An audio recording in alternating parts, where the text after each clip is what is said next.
There has been this remarkable evolution or this journey of learning from the young Zakir Hussain who helped create in the late 1970s this fusion band Shakti, which later now, all these years later, wins the best global music album.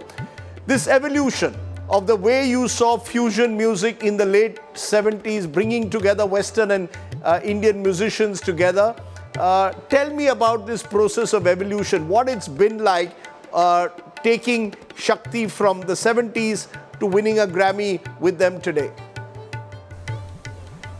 Absolutely. I mean, Shakti was at the forefront of this movement of recognizing music on a global level.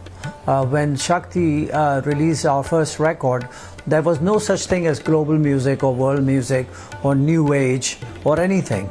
And so when Shakti came on the stage and the record came out and it was a success and we started touring, people realized that there is, there are avenues beyond their vision and which needed to be explored, and there's music that can be spoken in so many different languages and yet be valid anywhere on the face of the earth. And so in that way Shakti kind of set the tone, and finally this is the redemption of Shakti group, which finally 50 years down the road wins the Global Music Award and gets recognized for its contribution vis-a-vis, breaking down barriers, breaking down fences, and putting the idea of music as a universal statement in the minds of the people all over the world. But what for you, Zakir Hussain, is really global music or universal music, as you call it? Because it's gone through various avatars over the years. You mentioned Pandit Ravi Shankar. He was a pioneer in the 1960s. You've now taken it to a new level. What, therefore, how do you define global music? Is it just bringing West and Eastern musicians together, or is it much more evolved than that? Global music is a unified statement of the people of this earth who happen to be speaking the language of music, as opposed to just English or Hindi or Marathi or German or French or so on and so forth. Music is a conversation that happens amongst people, and it happens to be a process or an exercise which transcends all borders and all fences, all religions, all other ways of life, and it's a living process unto itself.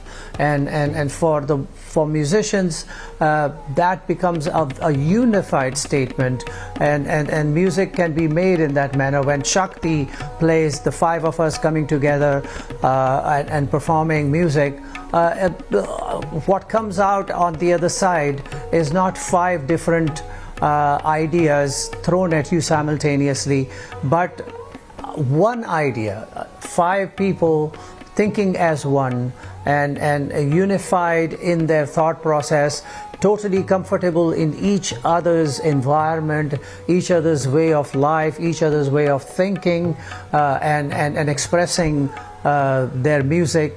And when it comes together, it becomes this one story that is being told, and that to me is global music. It doesn't have to be all Indians. It can be Indians, Americans, Japanese, Chinese, Indonesian, African, South American, whatever, Middle Eastern. They are all coming together and making music. And in this day and age, you find so many varieties of records that have come out with incredible combination of musicians from all over the world interacting with each other, and the music comes out as one statement. So that to me is global.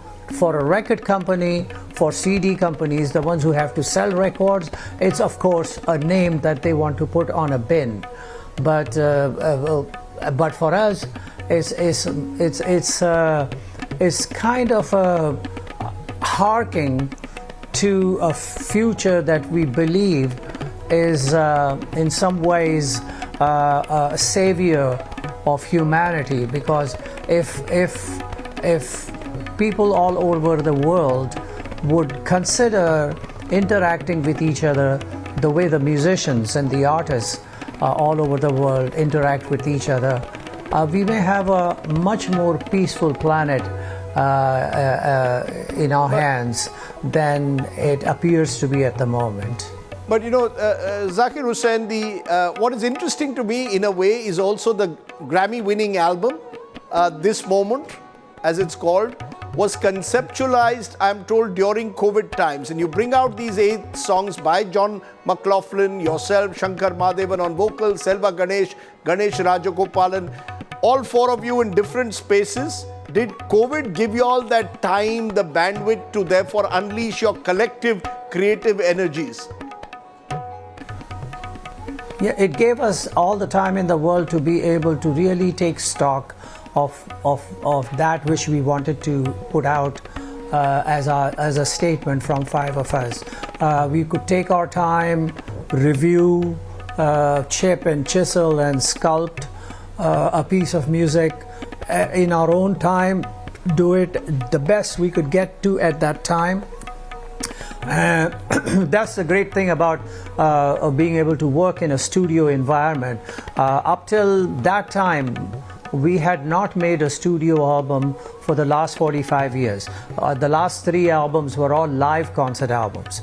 So that kind of thinking and sitting together and analyzing, assimilating, emulating different elements and trying to come up with a piece of music that we could stand behind and say, this is where we are at this time in our life, and this is what we want to say through our music.